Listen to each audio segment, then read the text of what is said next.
Okay, so let's talk now about the transition between organic to systematic. Of course, these two words don't come forth in the Bible. You will not find any verse in the Bible speaking about organic church, systematic church. This is just a way to describe how things happen in the world of church planting.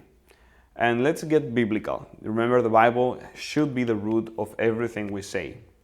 I'm going to post also under this text, under this video, a link in which you can see a series of studies that I gave one time in Denmark about the nature of every church mission, how Paul planted certain works and what strategies did he use.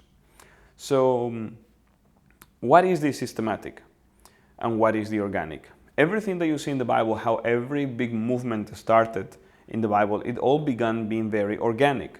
It just came because people got to know each other, they got in contact with each other, and a new revival began. Now let's keep in mind that in the times of the Bible, the culture was very communal. Israel, for example, was a nation that was divided in tribes, and every tribe was divided in clans, and every clan was divided in families, and the families had their leaders. And then came the individual. So individual, family, clan, tribe, nation. And these people lived in communities. The farmer worked together with the ironsmith, and together with the veterinarian, if there was, I don't know, just to give an example. They interacted with each other, all the professions, all these people, they had a communal living. And that's why when someone was shunned out of the community, they would die, because they would have not any possibilities to sell or buy any of the things they needed to live and survive. And you see in the Old Testament, for example, how God would say that that person would be cut off their people. And a person that would be put out of the camp of Israel or out of their community, they would die. They would not have a means to survive. And up until the days of today, if you go, for example, to Islamitic communities, many Muslims are put out of their communities when they convert to Christianity. And without being murdered, they are exposed to death by being put out. So they had this concept of being communal. So when the gospel was brought to a leader of a clan or of a family or of any social circle, automatically many people in that community would also come to faith, because they would immediately open their hearts. And they would say, if he accepted that truth, if he believes that Jesus is the Messiah, then it might be true. Let's listen to it carefully. And they will be much more open to the fact of the truth. So most of the revivals in the Bible began organically, but then later they were controlled, not in a negative way, but regulated, established in a systematic way. Let me give you a couple of examples.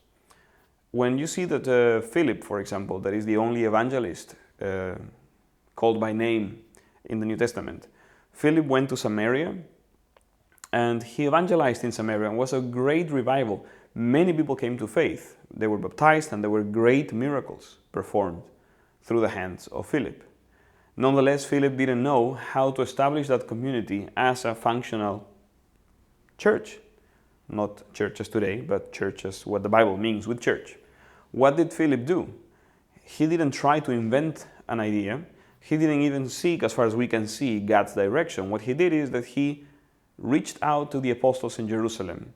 And then came the apostles Peter and John, walking 62 kilometers to these cities, and they established and organized the work.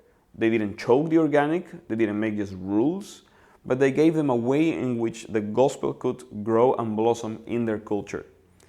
And they stayed with them for many days, says the Bible. Another example is Antioch, which is for me the nicest one, because those were Gentiles just like you and me. Probably, I don't know, maybe you're a Jew.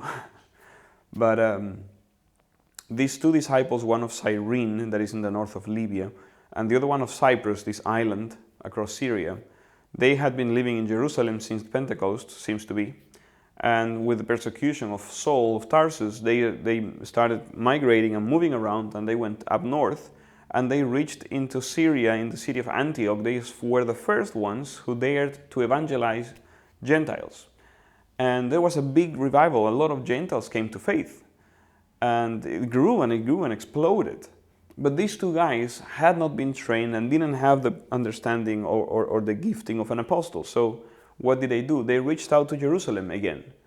And the apostles in Jerusalem, they sent Barnabas, who was the first, second generation apostle in the Bible. He was not one of the 12, but he was sent out. That means apostle, the sent one. You know, post means sending, like postal card, postcode. So Barnabas was sent, and he went to Antioch. He confirmed that the work was indeed led by God. And then he brought Paul from Tarsus. There's another beautiful story behind that. And they gave shape and systematized the organic life of Antioch. So that's what we mean with organic to systematic. In the kingdom family, you have seen an organic life where everything is done organically, relation-based. But once your group is strong and is well-rooted, then you start aiming at outside of your group and you start helping your group to go out. And we will discuss this, of course, in the coming lessons. And then you have to give them a clear DNA. This is what we are going to do. This is how we're going to work. This is what you can do with the groups you're going to start. We are not going to control and choke them, but we give them a start point, a clear biblical start point. They will develop their own ways. They will change what you taught them into ways that fit with their personalities and their groups. But you give a clear DNA and a clear sequence in which they have to work. That is the change between organic and to systematic. The tips and small things on how to do this smooth you will find in the notes in the document below. Thank you for listening.